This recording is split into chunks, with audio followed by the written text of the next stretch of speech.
तालुक्यातील पशुवैद्यकीय अधिकारी गेल्या महिनाभरापासून इथं पत्रकार बांधवांनी 2-4 बातम्या लावल्या, तरी इथले जे मेन जे अधिकारी आहे, जाफराबाद तालुक्याचे मेन अधिकारी कोणी मुंडे म्हणून आहे, त्यांचं जागा कोणती हे काही मला एवढी पुरेपूर माहीत नाही.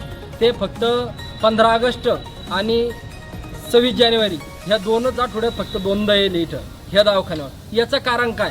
कारण विचारलं असता ते म्हणता आम्ही रजेवर आहे, ते आम्ही अरे बाबा ह्या जाफराबाद तालुक्यातील शेतकरीची काय हाल आहे याच्यावर लक्ष द्या. तुम्ही तिकडे काय बांड्या पंचायती करता याच्याशी त्यांनी तुम्ही नोकरीचं काम करा.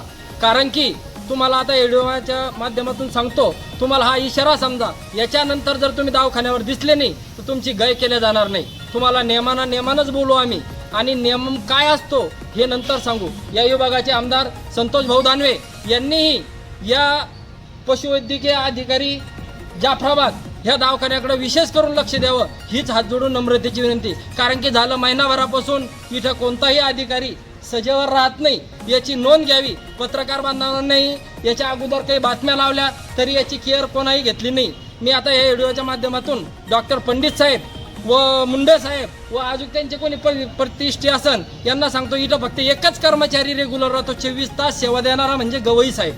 ते काही आमच्या नातेवाईकनी त्यांची की बाजू घेऊन बोलून राहिलो कवाही, फक्त हा एकच कर्मचारी ह्या पशुवैद्यकीय दवाखाना. कारण की हे तालुक्याचं ठिकाण आहे, कारण की पाण्या पावसाचे दिवस आहे, शेतकऱ्याची हाल होत आहे, तरी इथं कोणीही लक्ष देत नाही. मी या जाफराबाद भोकरदन तालुक्याचे प्रतिनिधी म्हणून संतोष भाऊ दानवे यांनी यांच्याकडे लक्ष द्यावं, नसता आम्ही शिवसेनेच्या वतीनं तीव्र आंदोलन करून यांना जशाच तसं उत्तर देऊ. हे व्हिडिओच्या माध्यमातून उद्यापासून मला सर्व सजेवर लागल. धन्यवाद. जय महाराष्ट्र.